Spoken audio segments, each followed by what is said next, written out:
Stronghold is one of those RTS series that's been around for basically as long as I can remember. It's a game that I've had in disc since I was a kid, and I couldn't really tell you why. I don't know where I bought it, I don't know why I bought it. It just kind of appeared and then it became a staple in my games rotation as a kid, next to other greats like Age of Empires and Rise of Nations and Frontline's Fuel of War. Okay, that last one wasn't too good. Do you know that the team who made this game were the ones behind Desert Combat for Battlefield 1942? The more you know.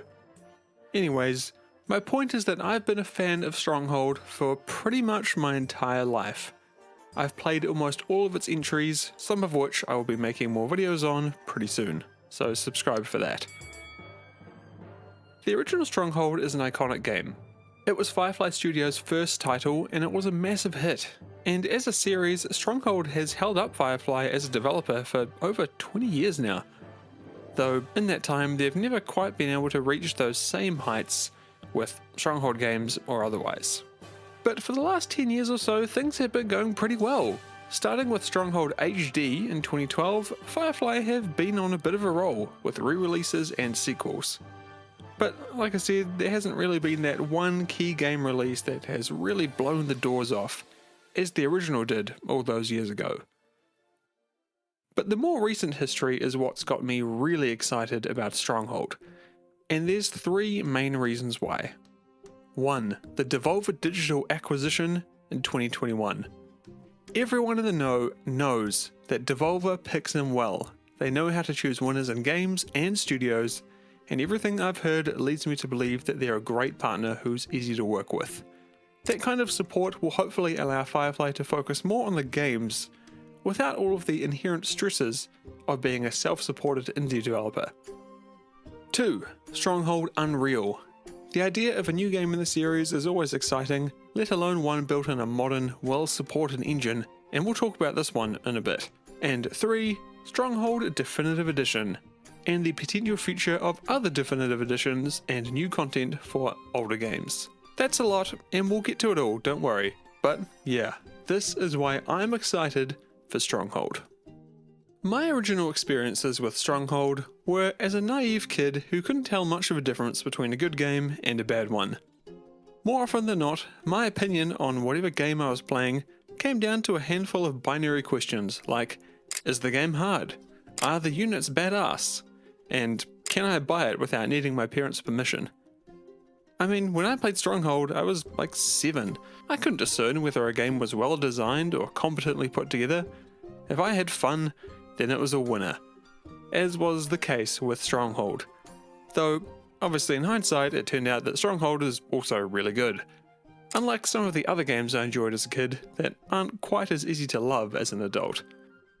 Stronghold was great for a bunch of different reasons, but honestly my favourite part about it was just the free build mode.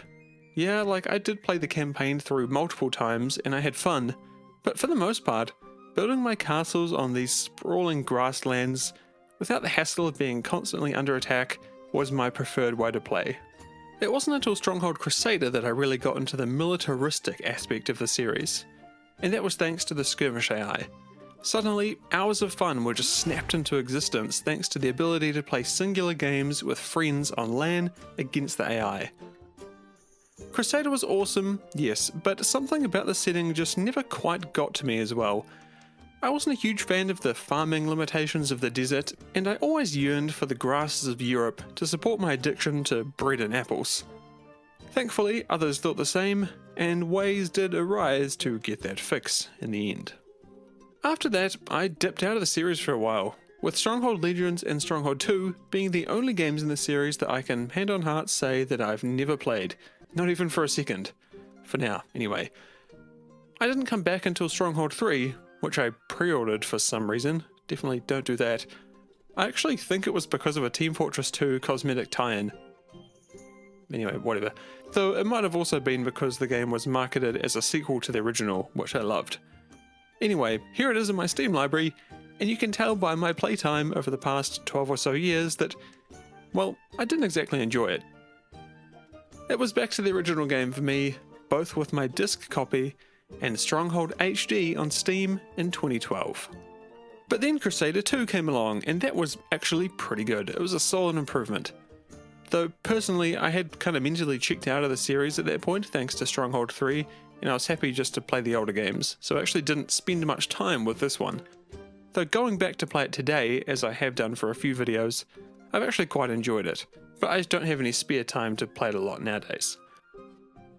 It wasn't until Warlords in 2021 that I really got back into a new Stronghold game. And my opinion on that game hasn't really changed a lot since its release. If you're a long-time viewer and you've seen my review, you'll know that I was quite positive on it, and I recommended it to most. Though it did certainly have its issues, such as with the campaign narrative and visual effects, and it was far from being universally praised. Still, I think it pleased most people, and it's clearly done well enough for Firefly to continue on with the series in full force, with multiple releases in the series on the way, one of which is of course just a few weeks away from being in our Steam libraries. And that's my history with Stronghold, for now anyway, because we're about to enter what I'm hoping is a new era for the series, starting next month with Stronghold Definitive Edition. For those unaware, a quick refresher on the Definitive Edition is warranted here. Stronghold DE brings the original game into the modern era with full Steamworks integration, so that's workshop and multiplayer, a graphical upgrade, a full new campaign, plus standalone missions, and of course, all of the returning content from the original game like the military and economic campaigns. It retains the gameplay and graphical style of the original, while smoothing things out and making it overall a lot easier for newcomers to get into and enjoy. There's proper high resolution and modern system support, there's modernized controls, and some nice little mechanical and interface tweaks which we'll discuss soon. It releases next month, and if you recall, I was able to play an earlier build a few months ago talking about that initial reveal. Well, today we have a new build, complete with new content, tighter gameplay, and an overall more complete vibe, I guess you'd say. And as you'd hope, because it's coming out in less than a month. And you should be able to play this demo now, depending on when you're watching this. If it's within the Steam Next Fest, then you can go along and play it yourself. There's a link in the description. So as for content, in addition to the 2 original campaign missions that were included last time, there's now a brand new mission to play from the new campaign, as well as a siege scenario that's available as both the attacker and the defender. Let's start with the new mission, Lying Low. It comes complete with a briefing and a narrative, just as the original campaign missions do, and while it's tough to get any sort of grasp on what's going on without, context of the whole campaign, I'm excited to see what the full completed one brings on release, based on what's available here. The mission starts you off with a small settlement and a few troops, with the goal of collecting a set amount of 4 different resources before time runs out. The twist, of course, there always is one, is that you're constantly under attack, and thanks to the kinds of buildings available to you, the constraints to which you manage your settlement make things pretty challenging. For example, most of the resources that you need to gather are going to be required to hold off the bandit macemen that constantly bear down on you, such as needing stone to build towers and walls to give your archers some height, and cheese to feed your populace. That's pretty important. Because of this, the mission is pretty difficult, and I actually think people will be quite challenged here, which I'm all for. Even I, a fairly experienced Stronghold player, took a few attempts to actually come out on top and win this one.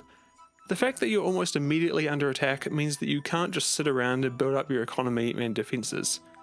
It's a mission where you're constantly building out your castle and troops to combat the enemy, to a point where you can actually start holding them off comfortably to then stockpile the resources you need to actually complete the objective.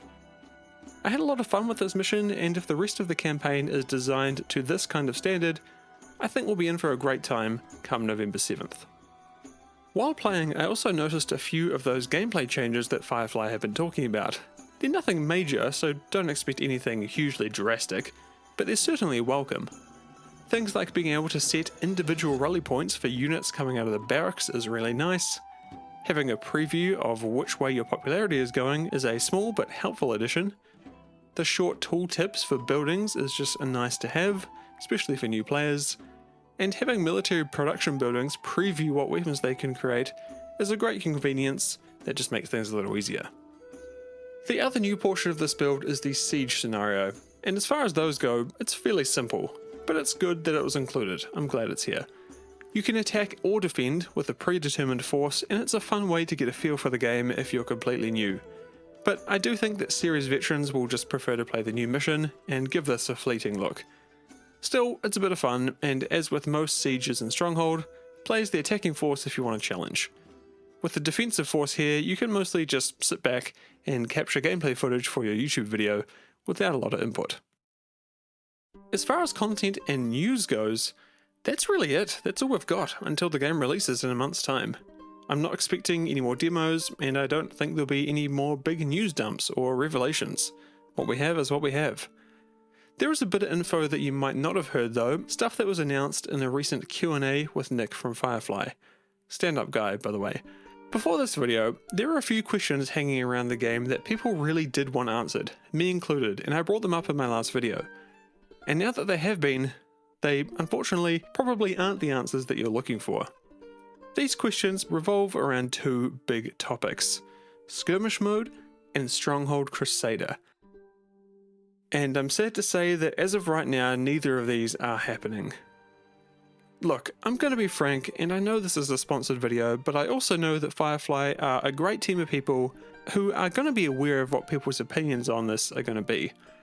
No Skirmish is a massive disappointment, 100%. I was really hoping to see it, but I also understand where they're coming from in the video. A small team has only limited resources, and especially for this game, it's not like the whole company is working on it. I think Nick mentioned there's only one programmer working on this, so yeah, I can see where they're coming from. All I can hope for is that there's a successful launch and that gives them the confidence to dedicate some more resources to get it added at a later date. The same goes for Crusader. I'd love to see a Crusader Definitive Edition, and as Nick says, they would like to do one too. If you're in that same boat, then supporting Stronghold Definitive is the easiest way to ensure that that happens. So give it at least a wish list on Steam before launch. It costs you nothing and it helps them out a lot. I'm very hopeful for a successful release for Firefly on this one. I'd love to see them put more time into this game, in particular post-release, because as their feedback form suggests, they would too. But past the Definitive Edition and any other upcoming surprises, Stronghold Unreal will be the next big thing for the series. And when will it be a thing? Well, who knows, really. We don't even have a proper name for it. If you recall, Stronghold Warlords was originally known as Stronghold Next, and that took a couple of years until we actually knew its full identity, and then a couple of years again until it came out. So maybe we're not far away from a name reveal? Who knows? I imagine it's a bit more work, moving to a new engine and such. Anyway, whenever we do end up seeing it, I am hopeful for what we'll be getting. Of course, this is all just speculation, but with the added support from Devolver Digital, and the move to a modern, well-supported game engine, plus a couple of successful launches under their belt, I think Firefly will be in a great position to deliver the best Stronghold yet. That's my hope, anyway. And, after that even? Who knows, man. I think with Devolver being involved, there's likely some relief for Firefly in terms of finances, which will hopefully allow them to focus more on the games instead of the thought of, can we keep all of our staff employed if we don't release a game in the next year? More time with less worries is always a good thing, and as the title of this video suggests, I'm excited to see what Firefly do with their newfound situation. Maybe Stronghold Unreal will be a massive hit and will become a new starting point for the series. Maybe they'll decide to look back at expansions for Stronghold Definitive Edition, or, that Crusader Definitive Edition, or maybe even Space Colony 2. What, just me? Whatever they end up doing, I'll be there to hear about it. I've been a massive fan for Stronghold for as long as I can remember, and I don't intend to let that go anytime soon. You can check out Stronghold Definitive Edition using the links in the description below.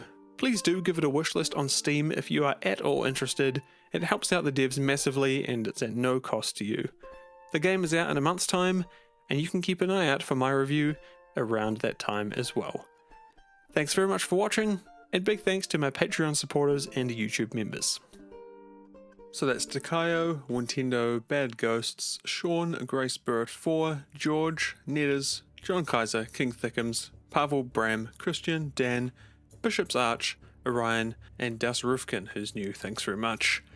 and my paladins, Johnny, America, Age of Cause, Joe, Tank, and Empyrean.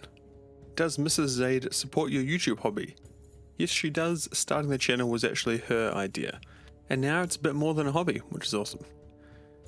What's your most memorable, interesting, or favourite mechanics in a strategy game that made you think, hey, that's pretty good? I think it has to be Impossible Creatures. The first time I played that and was able to combine any of its animals with different parts and make something that was totally my own was super cool. What languages do you speak, and or what language would you like to learn? Unfortunately, I only speak English. I wouldn't mind learning German or Hebrew or Māori, considering I'm in New Zealand. And my favourite Bionicle? Definitely this guy. If a game studio or company was making an RTS based on an existing game's universe or lore that's not been tried before as an RTS, which universe would it be? That's a tough one, because a lot of things have been tried. There's not a lot of stones unturned. I guess I'll say like Mass Effect, but for space. I know there's the Star Wars Empire War mod, so something in that vein would be really cool, and I would play that instantly on day one. Do you prefer existing external IPs, like Star Wars, 40k, Dune, Lord of the Rings? Existing original IPs, CNC, Warcraft Homeworld? Existing IPs with the serial numbers filed off, like Tempest Rising and Command & Conquer? That is a pretty good way to say that. Or wholly original IPs like Total Annihilation, Airships, Age of Cause, Sun Age, or High Fleet? Generally, I like to see original IPs because, I don't think we can just repeat stuff over and over again. But obviously you've got to do it well, and it's a lot more work. If you can do your own original IP and make it interesting, then that's super cool. But if you want to tie on to something else and take that weight off your shoulders, I think that's fine too. Thanks very much for watching. I'll see you in the next one.